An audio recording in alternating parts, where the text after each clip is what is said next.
स्वागत आहे तुमचं सुबोध जाधव इंग्लिश सोल्युशन या यूट्यूब चॅनलमध्ये. माझं नाव सुबोध जाधव. मी सर्वांचं स्वागत करतो. आज आपण बघणार आहोत ग्रामरचा पहिला पार्ट. त्यामध्ये आपण बघत आहोत parts of speech. Parts of स्पीचला मराठीमध्ये म्हणतात शब्दांच्या जाती. तर या शब्दांच्या जाती किती आहेत आणि त्या वाक्यात कशा वापरल्या जातात किंवा मग काय आहेत शब्दांच्या जाती, आपण त्याच आपण अभ्यासणार आहोत. तर एकंदरीत शब्दांच्या 8 जाती आहेत. There are 8 parts of speech. किती? 8 शब्दांच्या जाती आहेत. त्यामध्ये पहिला ते म्हणजे नाउन. नाउनला मराठीत म्हणतात नाम. दुसरा आहे प्रोनाउन, मराठीत म्हणतात त्याला सर्वनाम. तिसरा आहे ऍडजेक्टिव्ह, त्याला म्हणतात विशेषण. चौथा आहे वर्ब, त्याला म्हणतात क्रियापद. पाचवा आहे ऍडवर्ब, त्याला म्हणतात क्रियाविशेषण. सहावा आहे प्रिपोजिशन, त्याला म्हणतात शब्दयोगी अव्यय. सातवा आहे कंजक्शन, त्याला म्हणतात उभयान्वयी अव्यय. आठवा आहे इंटरजेक्शन, त्याला म्हणतात केवल प्रयोगी अव्यय.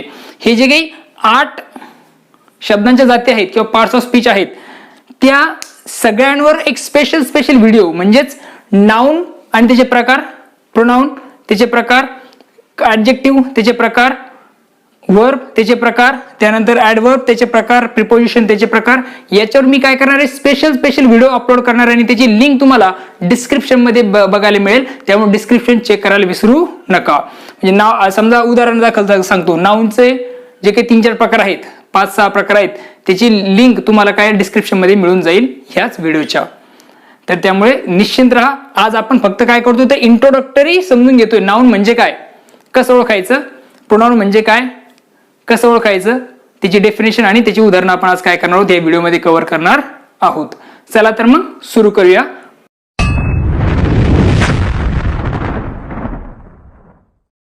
पहिला प्रकार तो म्हणजे नाउन आपण बघतोय. नाउन म्हणजेच त्याला आपण मराठीत म्हणतो नाम. बरोबर आहे. मग नामाची व्याख्या काय दिली आहे बघा. A noun is the name of a person, place, thing, quality, condition and action. म्हणजे नाउन म्हणजे नाम म्हणजे अशा प्रकारचं नाव की जे कशा दिलेलं असतं एखाद्या व्यक्तीला, जागेला, एखाद्या वस्तूला, एखाद्याच्या गुणाला, त्यानंतर कंडिशन म्हणजे स्थितीला, त्याचबरोबर ऍक्शन म्हणजेच कृतीला जे नाव दिलेलं असतं त्यालाच काय म्हणतात तर नाउन असं म्हणतात. फॉर एक्झाम्पल आपल्याकडे एक्झाम्पल आहे बघा, स्नेहा आणि Sarvesh. This is the name of person. हे कोणाचं नाव आहे? एका व्यक्तीचं नाव आहे. सर्वेश असेल किंवा स्नेह असेल. ओके. त्यानंतर प्लेस. प्लेस मध्ये तुम्ही घेऊ शकता सोलापूर, मुंबई. प्लेस आहे दोन्ही पण, त्यामुळं ते एक्झाम्पल झालं नाउनचं. ओके. त्यानंतर आहे थिंग. थिंग म्हणजे वस्तूचा विचार करतो आपण. पेन ही एक वस्तू आहे आणि टेबल एक वस्तू आहे. ओके झालं. म्हणजे आपण सांगू शकतो की हे जे शब्द दिसले आपण म्हणणार की हे नाउन आहेत. त्यानंतर ऑनेस्टी, अँगर, लव. क्वालिटी. क्वालिटी म्हणजेच आपण त्याला काय म्हणतो थोडक्यामध्ये तर क्वालिटी म्हणजेच त्याला आपण म्हणत असतो गुण. क्वालिटी म्हणजे गुण. तर हे गुण सांगणारे शब्द आहेत. अँगर असेल, लव असेल किंवा मग ऑनेस्टी असेल, हे सुद्धा काय तर नाउन आहेत.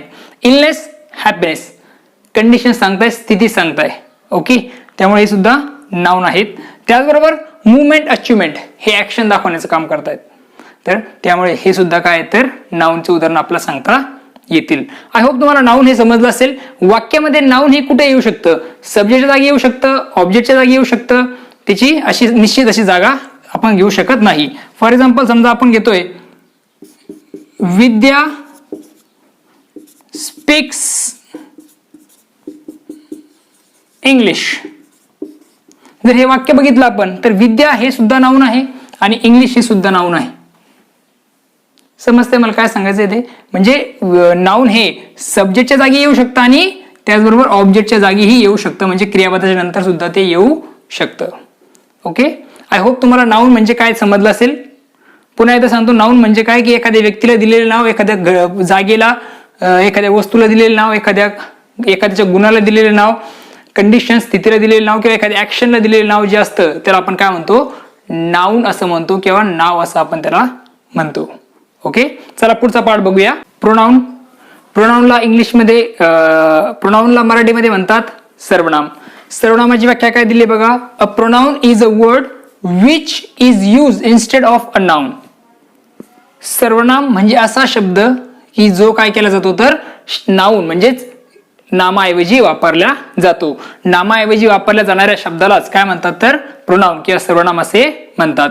आता एक्झाम्पल आहेत बघा सर्वनामाचे.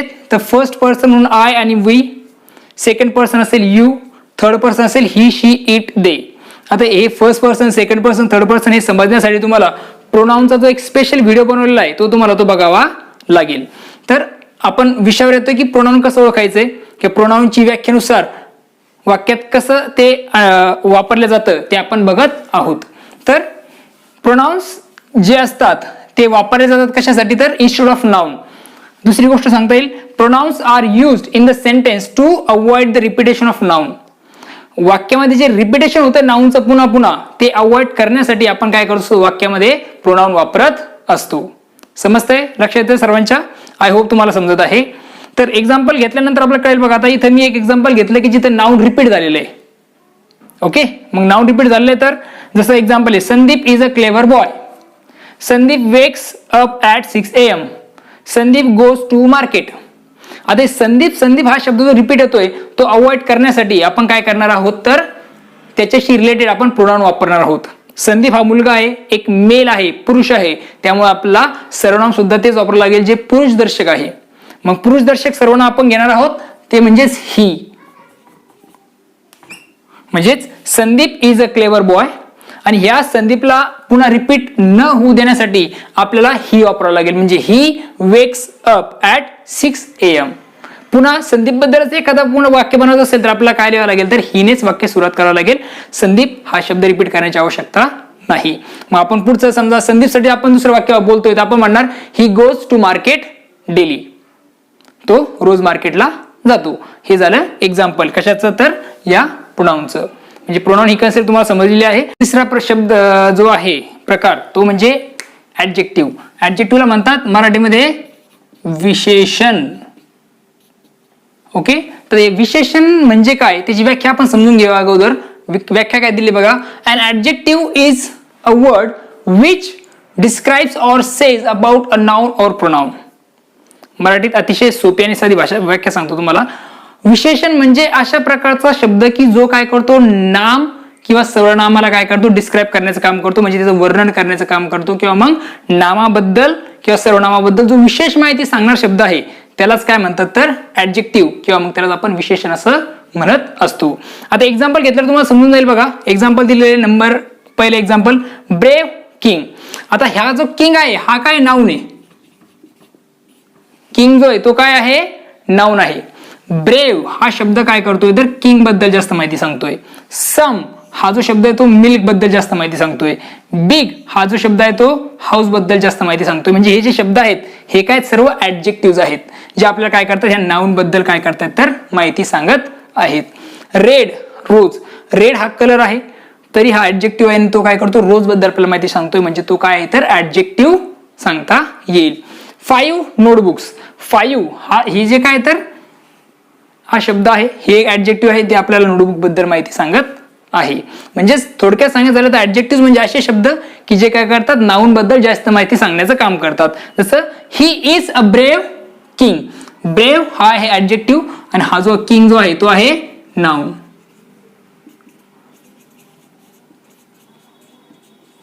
लक्षात राहील. मग नाऊन कसा ओळखायचा की असे शब्द की जे नाऊनला जर काय करत असतील मॉडिफाय करत असतील किंवा मग नाऊनला डिस्क्राईब करत असतील किंवा मग नाऊन बद्दल अति जास्त माहिती सांगत असतील तर आपण त्याला म्हणणार की तो शब्द काय आहे तर थोडक्यामध्ये त्याला आपण ऍडजेक्टिव्ह असं म्हणू शकतो. ओके, चौथा प्रकार तो म्हणजे वर्ब. वर्बला मराठीमध्ये म्हणतात क्रियापद. आता या वर्बची किंवा क्रियापदाची व्याख्या काय ती समजल्यानंतर तुम्हाला वर्ब म्हणजे काय असतं ते समजून जाईल. तर व्याख्या काय दिली आहे बघा. The word which completes the meaning of the sentence. असा शब्द की जो काय करतो वाक्याचा अर्थ पूर्ण करतो. It's called a verb. त्यालाच काय म्हणतात क्रियापद असं म्हणतात. म्हणजेच वाक्यामध्ये जो अर्थ पूर्ण करणारा शब्द आहे त्यालाच काय म्हणतात तर क्रियापद असे म्हणत असतात. तर एक्झाम्पल जर घेतले तर speak, write, eat, cry, talk आणि सिंग. हे जे काय तर एक्झाम्पल्स आहेत कशाचे क्रियापदाचे. कारण हे शब्द जे आहेत ते वाक्याला अर्थ देण्याचं काम करतात. वाक्याचा अर्थ पूर्ण करण्याचं काम ते करतात, त्यामुळे त्यांना आपण एक्झाम्पल म्हणू शकतो, ते व्हर्बचे एक्झाम्पल्स आहेत. आता एक्झाम्पल दिले बघा, नंबर 1, ही प्लेज क्रिकेट. आता ह्या वाक्यामध्ये हा जो ही आहे तो आहे प्रोनाउन, क्रिकेट हे आहे नाउन, आणि हा जो प्लेज हा शब्द आहे तो आहे क्रियापद.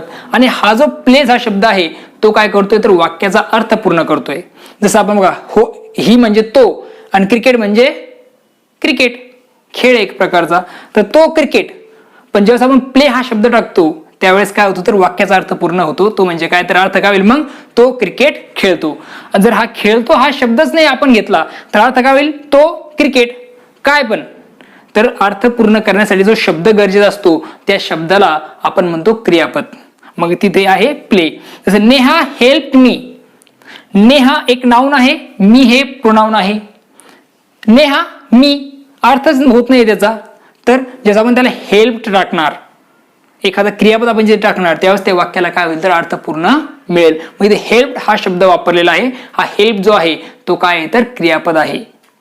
ओके, त्यामुळे काय झालंय तर वाक्याचा अर्थ हा पूर्ण झालेला आपला दिसून येतो. पुढचा आहे 5वा प्रकार, तो म्हणजे ऍडव्हर्ब. ऍडव्हर्बला म्हणतात क्रियाविशेषण. आता क्रियाविशेषण म्हणजे काय ही व्याख्या आपण समजून घेऊया, त्यानंतर तुम्हाला मी मराठी सांगणारच आहे. व्याख्या काय सांगते बघा, an adverb is a word which modifies or adds to the meaning of a verb. Sometimes an adverb modifies an adjective or another adverb. याचा अर्थ थोडक्यात आणि मराठीत स्पष्ट सांगतो तुम्हाला. ऍडव्हर्ब म्हणजे काय तर which modifies or add to the meaning of a verb. म्हणजे क्रियापदामध्ये एक्स्ट्रा मिनिंग ऍड करण्याचं काम हे ऍडव्हर्ब करतं, क्रियाविशेषण करतं. म्हणजेच क्रियापदामध्ये जास्त मिनिंग ऍड करण्याचं काम क्रियापद करणार. त्याचबरोबर कधी कधी हे जे काही ऍडव्हर्ब आहे ते काय करतं तर ऍडजेक्टिव्हला सुद्धा मॉडिफाय करतं, किंवा मग दुसऱ्या वाक्यातील एखाद्या अनादर ऍडव्हर्बला सुद्धा मॉडिफाय करण्याचं काम करतं. म्हणजे त्यांच्याबद्दल माहिती सांगण्याचं काम करतं. जसं आपण ऍडजेक्टिव्ह मध्ये बघितलं की ऍडजेक्टिव्ह हा काय करतोय, नाउन बद्दल माहिती सांगतोय. तर त्याचप्रमाणे इथं ऍडव्हर्ब जो आहे तो काय करतो तर व्हर्ब बद्दल, व्हर्ब मध्ये आणखीन माहिती ऍड करण्याचं काम करतो. त्याचबरोबर तो इतर ऍडजेक्टिव्हला सुद्धा काय करू शकतो, कधी कधी माहिती त्यामध्ये ऍड करू शकतो, किंवा इतर ऍडव्हर्ब मध्ये सुद्धा तो काय करू शकतो तर माहिती ऍड करण्याचं काम तो करत असतो. त्याला आपण म्हणतो ऍडव्हर्ब. एक्झाम्पल घेतल्याने तुम्हाला क्लिअर होऊन जाईल बघा. आता इथे बघा, शी टाइप्स क्विकली. आता इथं हा आहे प्रोनाउन, टाइप्स आहे व्हर्ब, व्ही लिहिलेले आहे मी व्हर्ब, आणि हा जो क्विकली शब्द आहे तो आहे ऍडव्हर्ब, ADV. हा काय तर ऍडव्हर्ब आहे. आणि हा जो ऍडव्हर्ब आहे तो काय करतोय तर टाइप्स म्हणजे व्हर्बला मॉडिफाय करण्याचं काम करतोय. त्याचप्रमाणे दुसरा शब्द आहे बघा, यू हा आहे प्रोनाउन, आणि हा रन जो आहे तो आहे व्हर्ब, आणि हा जो फास्ट आहे तो आहे ऍडव्हर्ब. म्हणजे क्विकली आणि फास्ट हे दोन्ही शब्द काय करतायत तर अनुक्रमे टाइप्स आणि रन या दोन क्रियापदाला काय करताय मॉडिफाय करण्याचं काम करताय, किंवा त्यांच्यामध्ये जास्त माहिती, त्यांच्याबद्दल जास्त माहिती सांगण्याचं ते काम करतायत. म्हणजे आपण म्हणू शकतो की मॉडिफाईज व्हर्ब, मॉडिफाईज व्हर्ब, व्हर्बला मॉडिफाय करताय म्हणजे टाइपला आणि रनला. आता पुढचा जो एक्झाम्पल दिसतो बघा, ही इज व्हेरी गुड आणि यू आर क्वाईट राईट. यामध्ये व्हेरी आणि हा जो क्वाईट शब्द आहे ते आहेत ऍडव्हर्ब्स, आणि ते मॉडिफाय करतायत कशाला, गुड आणि राईट या दोन्ही ऍडजेक्टिव्हला. म्हणजे मॉडिफाईज ऍडजेक्टिव्ह.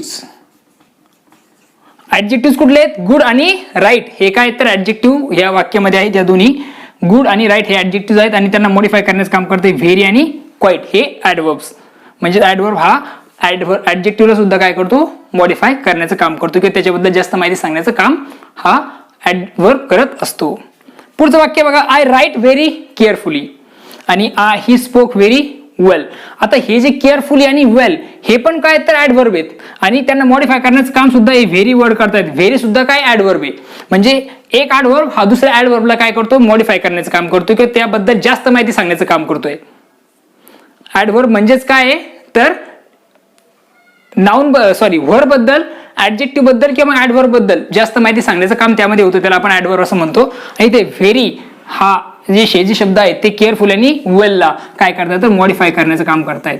म्हणजेच काय करतायत तर एक्स्ट्रा माहिती सांगण्याचं काम ते ह्या ऍडव्हर्बला करत आहेत. ह्या ऍडव्हर्ब बद्दल ते एक्स्ट्रा माहिती सांगण्याचं काम करत आहेत. आय होप तुम्हाला ऍडव्हर्ब समजलेला आहे. चला तर 6वा प्रकार आपण बघतो आहोत प्रिपोजिशन. प्रिपोजिशनला मराठीमध्ये म्हणतात शब्दयोगी अव्यय. तर शब्दयोगी अव्यय म्हणजे काय हे समजण्यासाठी आपण अगोदर व्याख्या समजून घेऊया. व्याख्या काय दिली बघा. A preposition is a word use before a noun or pronoun to show its relation with the other words of the sentence.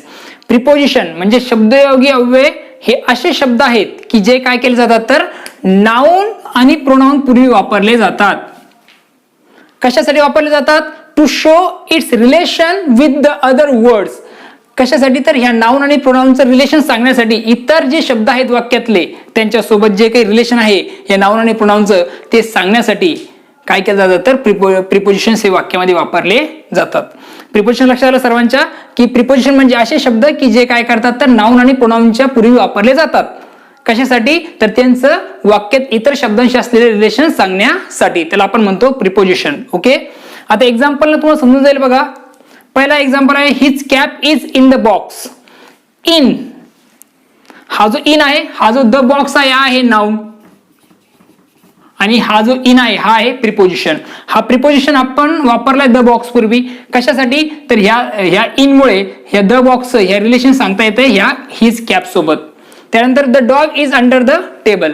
हा जो अंडर आहे तो आपण वापरलाय टेबल पूर्वी. टेबल आहे नाउन म्हणजे ते टेबलचं रिलेशन दिसतं आपला द डॉग इज सोबत म्हणजे रिलेशन सांगण्याचं काम त्यातून होतं आहे. The book is on the table. Book कुठं आहे तर टेबल वर आहे. हे टेबलचं रिलेशन हे इतरांसाठी सांगण्यासाठी आपण काय करतो ऑन वापरतो आहोत. जर हे वापरले गेले नाही तर आपल्याला रिलेशन कळणार नाही, वाक्य व्यवस्थितरित्या पूर्ण होणार नाही. जर बघा the book is on the table, समजा इथं ऑन हा शब्द नाही या सगळे धरा समजून घ्या इथं ऑन नाहीये तर वाक्य कसं होईल the book is the table. पुस्तक हे टेबल आहे पण पुस्तक हे टेबल वरती आहे हे सांगण्यासाठी आपल्याला काय करायला लागतंय ऑन वापरलं जाते म्हणजे त्या नाउनचं रिलेशन सांगण्याचं काम होतंय इतर वाक्यासोबत. त्यानंतर पुढचं आहे the book is behind the chair. The boy is behind the chair. मुलगा जो आहे तो कोणा मागे लपलेला आहे चेअर मागे लपलेला आहे. चेअरच्या पाठीमागे आहे. तर म्हणजे इथेच रिलेशन सांगण्यासाठी सुद्धा आपण काय करतो तर बिहाइंडचा वापर करत आहोत. म्हणजेच लक्षात ठेवायचंय की प्रिपोजिशन एक वर्ड आहे की जो कशापूर्वी वापरले जातात नाउन आणि प्रोनाउन पूर्वी वापरले जातात. कशासाठी to show its relation with the other words त्यांचे रिलेशन सांगण्यासाठी इतर वाक्यातले शब्द आहेत त्यांच्यासोबत. ओके, त्याला आपण म्हणतो प्रिपोजिशन. ओके, चला पुढचा पॉईंट बघूया. 7वा पॉईंट तो म्हणजे कंजक्शन. कंजक्शनला मराठीमध्ये म्हणतात उभयान्वयी अव्यय. आता उभयान्वयी अव्यय म्हणजे काय ती व्याख्या घेतल्यानंतर आपल्याला समजून जाईलच. बघा व्याख्या काय सांगते. A conjunction is a word which joins two or more words, phrases, clauses or sentences. Conjunction असा शब्द आहे की जो काय करतो दोन किंवा दोनपेक्षा जास्त शब्द असतील, फ्रेजेस असतील, क्लॉजेस असतील किंवा मग सेंटेन्सेस असतील यांना जोडण्याचं काम करतो. त्याला काय म्हणतात तर कंजक्शन असे म्हणतात. कंजक्शन म्हणजे काय जोडणारा शब्द. दोन शब्द असतील किंवा दोनपेक्षा जास्त शब्द असतील त्यांना जोडण्याचं काम जो शब्द करतो किंवा दोन सेंटेन्स असतील किंवा दोनपेक्षा जास्त सेंटेन्स असतील त्यांना जोडणारा जो शब्द असेल त्याला काय म्हणतात कंजक्शन असे म्हणतात. एक्झाम्पल घेतल्यावर समजून जाईल बघा. Nitin and Sachin went to market. इथं जो अँड हा शब्द आहे तो काय करतोय नितीन आणि सचिनला जोडण्याचं काम करतोय म्हणजे हा काय झाला conjunction. Give me T or milk. Or हा आहे कंजक्शन कारण तो जोडतोय दोन गोष्टीला तो म्हणजे टी आणि मिल्कला. Sandeep stood first because. आता हे पहिलं वाक्य आणि हे दुसरं वाक्य ही वर्क हार्ड दोन वाक्य आहेत त्यांना जोडण्याचं काम करतंय बिकॉज हा शब्द त्यामुळे हे झालं कंजक्शन. त्यानंतर संदीप हे काय थोडक्यामध्ये हे जे राऊंड केले ते काय तर कंजक्शन आहेत ते जे काय करतायत तर जोडण्याचं काम करतायत दोन शब्दांना किंवा दोन फ्रेजेसला किंवा दोन क्लॉजेसला किंवा मग दोन सेंटेन्सेसला. आणखीनही काय असतात तर कंजक्शन असतात जसं मी आपण बघितल्याच्या अगोदरचा पॉईंट तो म्हणजे प्रिपोजिशन. प्रिपोजिशन आपण एक्झाम्पल बघितले 4चेच परंतु खूप असे जास्त प्रिपोजिशन्स आहेत. ज्यावेळेस तुम्ही तो व्हिडिओ बघणार प्रिपोजिशनचा बनवलेला त्यावेळेस तुम्हाला प्रिपोजिशन म्हणजे काय त्याचे प्रकार काय त्यामध्ये तुम्हाला सगळे प्रिपोजिशन कळून जातील. त्याचप्रमाणे ज्यावेळेस तुम्ही कंजक्शन बघणार त्यावेळेस तुम्हाला सगळे कंजक्शन मी काय करणार बोर्डवर देणार आहे म्हणजे तुम्हाला अडचण येणार नाही कंजक्शन ओळखण्यासाठी. पण आणखी थोडे एक्झाम्पल सांगतोय but, while, so, for, otherwise, therefore हे काय तर कंजेक्शन्स आहेत. हे वाक्य जोडण्यासाठी वापरले जातात. आणि कंजेक्शनचा जो स्पेशल व्हिडिओ असेल त्यामध्ये कंजेक्शनचे टाइप्स आपण बघू आणि हे सगळे कंजेक्शन्स कुठले कुठले आहेत इंग्लिशमध्ये ते सगळ्याची लिस्ट तुम्हाला मी त्यावेळेस. पार्ट्स ऑफ स्पीच मधील सगळ्यात शेवटचा प्रकार तो म्हणजे इंटरजेक्शन. त्याला मराठीत म्हणतात केवल प्रयोगी अव्यय. तर आता हा केवल प्रयोगी अव्यय किंवा इंटरजेक्शनचा वापर कधी होतो डेफिनेशन बघूया. Interjections are the words that express an emotional or sudden feeling. Interjection केवल प्रयोगी अव्यय असे शब्द असतात की ज्यामध्ये काय केलं असतं तर इमोशन्स भावना ह्या सांगण्याचं एकदम सडनली एक्सप्रेस केलेल्या भावना असतील किंवा इमोशन्स असतील किंवा फिलिंग्स असतील हे दाखवण्याचं काम हे इंटरजेक्शन मधून केलं जातं, त्या शब्दांमधून केलं जातं. बघा एक्झाम्पलला समजून जाईल. अलास ही डाईड. अरे रे तो मेला. हा अरे रे जो शब्द आहे अलास हा काय आहे तर इंटरजेक्शन आहे. ओ एक्सक्यूज मी, ओ एक्सक्यूज मी म्हणजे तो काय म्हणतो तर एक्सक्यूज मी असं म्हणतो आहे. त्याचबरोबर ब्रावो आपण घेतलं समजा, ब्रावो, वी वोन, काय झालं वाह आम्ही काय झालो तर मॅच जिंकलो. हुर्रे, शाबास. ओके. हे, हाय, हो, wow, what a beautiful atmosphere, wow. हे शब्द आहेत काय तर इंटरजेक्शनचे सगळे शब्द आहेत जे काय करतात तर सडन फिलिंग्स त्याचबरोबर सडन इमोशन्स दाखवण्याचं ते काम करत असतात. तीव्र भावना दाखवण्याचं काम त्यातून होतं कुठल्या तर ह्या इंटरजेक्शन मधल्या शब्दांमधून. आय होप तुम्हाला इंटरजेक्शन समजलं आहे. त्याचबरोबर तुम्हाला शब्दांच्या 8 जाती समजलेल्या आहेत. थोडक्यामध्ये काय त्याचा अर्थ आहे तो समजलेला आहे. आता आपण पुन्हा भेटूया नवीन व्हिडिओमध्ये. बघत राहा सुबोध जाधव इंग्लिश सोल्युशन हे युट्यूब चॅनल. त्याचबरोबर विसरू नका लाईक, शेअर आणि सबस्क्राईब करायला. आणि सबस्क्राईब जेव्हा तुम्ही करणार त्यावेळेस बेल आयकॉनवर सुद्धा क्लिक करा जेणेकरून तुम्हाला नवीन व्हिडिओच्या काय मिळतील तर नोटिफिकेशन मिळतील. पुन्हा भेटूया नवीन व्हिडिओमध्ये. बघत राहा आपलं channel. Thank you and take care. जय हिंद.